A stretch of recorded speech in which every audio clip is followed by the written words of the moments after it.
Assalamualaikum warahmatullahi wabarakatuh. Selamat datang kembali di channel Zikir Penenang Hati. Sebagai seorang wanita hendaknya kita memiliki sifat-sifat yang Allah sukai. Dalam Islam sendiri sangat memuliakan wanita, di mana kedudukannya adalah 3 kali lebih tinggi dibanding pria. Sebab itulah sebagai wanita hendaknya kita harus memiliki sifat-sifat yang disukai Allah seperti berikut ini. Nah, sebelum lanjut, silakan klik tombol subscribe untuk berlangganan di channel Zikir Penenang Hati, aktifkan lonceng notifikasinya, dan silakan like video ini bila saudaraku semua suka dengan video ini, dan bagikan juga di sosial media yang Anda punya agar lebih bermanfaat. Terima kasih. 8 sifat wanita yang disukai Allah. Yang pertama, menutup aurat. Wanita terbaik itu menutup auratnya. Aurat wanita adalah seluruh tubuhnya, kecuali wajah dan telapak tangan. Menurut pendapat terkuat di antara pendapat para ulama, Allah Ta'ala berfirman, "Hai Nabi, katakanlah kepada istri-istrimu, anak-anak perempuanmu, dan istri-istri orang mukmin, hendaklah mereka mendekatkan jilbabnya ke seluruh tubuh mereka. Yang demikian itu supaya mereka lebih mudah untuk dikenal. Karena itu mereka tidak diganggu, dan Allah Maha Pengampun lagi Maha Penyayang." Surat Al-Ahzab ayat 59. Jilbab bukanlah penutup wajah, namun jilbab adalah kain yang dipakai oleh wanita setelah memakai himar.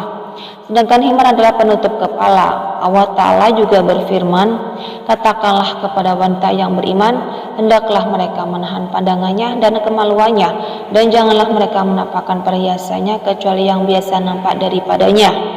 Surat An-Nur ayat 31. Berbusana dengan memenuhi syariat pakaian yang syar'i. Wanita yang menjadi idaman sepatutnya memenuhi beberapa kriteria berbusana berikut ini yang kami sarankan dari berbagai dalil Al-Quran dan As-Sunnah.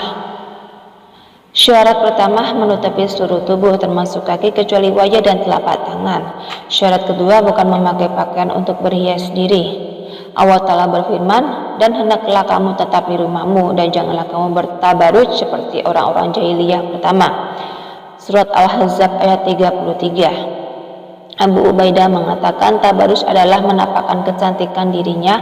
Ajaz mengatakan tabarus adalah menampakkan perhiasan dan setiap hal yang dapat mendorong syahwat godaan bagi kaum pria.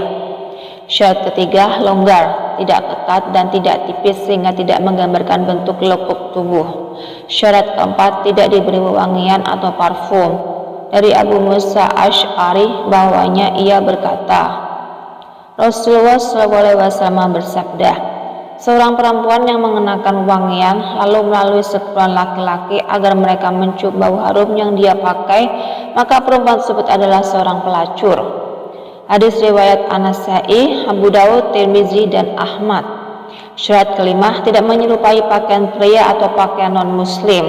Dari Ibnu Abbas radhiyallahu anhu berkata, Rasulullah melaknat kaum pria yang menyerupai kaum wanita dan kaum wanita yang menyerupai kaum pria. Hadis riwayat Bukhari nomor 6. Rasulullah SAW juga bersabda, "Barang siapa yang menyerupai suatu kaum, maka dia termasuk bagian dari mereka." Hadis riwayat Ahmad dan Abu Dawud. Inilah diantara beberapa syarat pakaian wanita yang harus dipenuhi. Inilah wanita yang pantas menjanjikan kriteria. Lalu yang ketiga, betah tinggal di rumah. Di antara yang diteladankan oleh para wanita salaf yang soleha adalah betah berada di rumah dan bersungguh-sungguh menghindari laki-laki serta tidak keluar rumah kecuali ada kebutuhan yang mendesak. Hal ini dengan tujuan untuk menyelamatkan masyarakat dari godaan wanita yang merupakan godaan terbesar bagi laki-laki. Allah Ta'ala berfirman, "Dan tinggallah kalian di dalam rumah-rumah kalian, dan janganlah kalian berdandan sebagaimana dandan ala jahiliyah terdahulu." Surat Al-Ahzab ayat 33. Ibnu Katsir ketika menjelaskan ayat di atas mengatakan, "Hendaklah kalian tinggal dalam rumah-rumah kalian, dan janganlah kalian keluar rumah kecuali karena ada kebutuhan." Dari Abdullah, Nabi SAW bersabda, "Sungguhnya perempuan itu aurat. Jika dia keluar rumah, maka setan menyambutnya." Keadaan perempuan yang paling dekat dengan wajah Allah adalah ketika dia berada di dalam rumahnya. Hadis riwayat Ibnu Huzaimah. Yang keempat, memiliki sifat malu. Rasulullah SAW bersabda, "Rasa malu tidaklah mendatangkan kecuali kebaikan." Hadis riwayat Bukhari nomor. Kriteria ini juga semestinya ada pada setiap wanita. Contohnya adalah ketika bergaul dengan pria, Wanita yang baik seharusnya memiliki sifat malu yang sangat. Cobalah perhatikan contoh yang bagus dari wanita di zaman Nabi Musa alaihissalam. Allah Ta'ala berfirman, dan tatkala ia sampai di sumber air negeri Madian, ia menjumpai di sana sekumpulan orang yang sedang meminumkan ternaknya. Dan ia menjumpai di belakang orang banyak itu 2 orang wanita yang sedang menghambat ternaknya. Musa berkata, apakah maksudmu dengan berbuat demikian? Kedua wanita itu menjawab, kami tidak dapat meminumkan ternak kami sebelum penggembala-penggembala itu memulangkan ternaknya, sedangkan bapak kami adalah orang tua yang telah lanjut umurnya. Maka Musa memberi minum ternak itu untuk menolong keduanya. Surat Al-Qasas ayat 23-24. Lihatlah bagaimana bagusnya sifat kedua wanita ini. Mereka malu mendesak-desakan dengan kaum laki-laki untuk meminumkan ternaknya.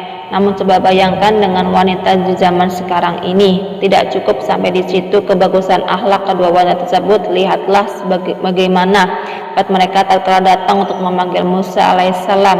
Allah melanjutkan firman-Nya, kemudian datanglah kepada Musa salah seorang dari kedua wanita itu berjalan penuh rasa malu. Ia berkata, sesungguhnya bapakku memanggil kamu agar dia memberikan balasan terhadap kebaikanmu memberi minum ternak kami. Surat Al-Qasas ayat 25. Ayat yang mulia ini menjelaskan bagaimana seharusnya kaum wanita berakhlak dan bersifat malu.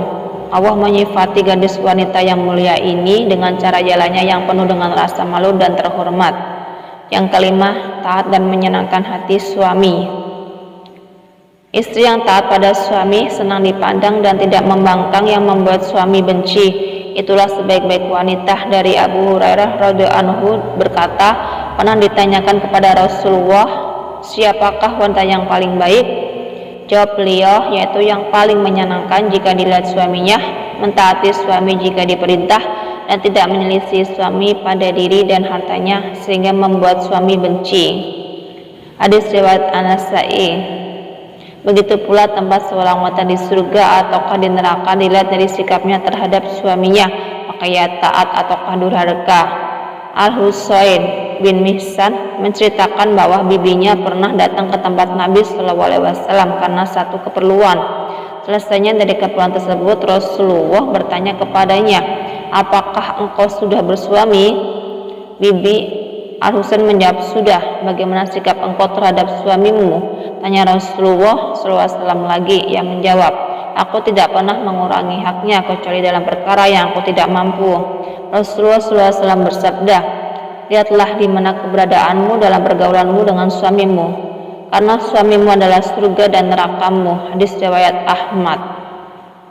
Karena menjaga kehormatan anak dan harta suami, Allah Ta'ala berfirman, sebab itu maka wanita yang soleh ialah yang taat kepada Allah lagi memelihara diri ketika suaminya tidak ada. Surat An-Nisa ayat 34. At-Tabari mengatakan dalam kitab tafsirnya, wanita tersebut menjaga dirinya ketika tidak ada suaminya, juga ia menjaga kemaluan dan harta suami. Di samping itu ia wajib menjaga hak Allah dan hak selain itu.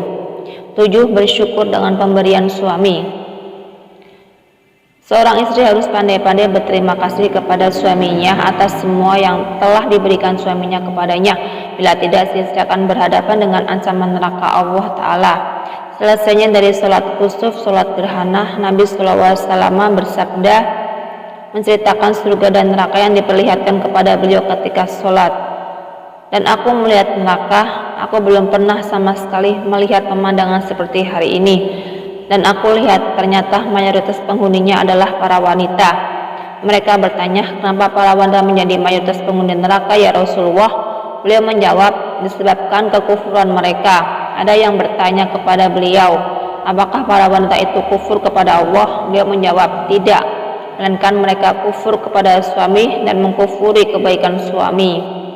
Seandainya engkau berbuat baik kepada salah satu seorang istri kalian pada suatu waktu, kemudian suatu saat ia melihat darimu ada sesuatu yang tidak berkenan di hatinya, niscaya ia akan berkata, aku sama sekali belum pernah melihat kebaikan darimu.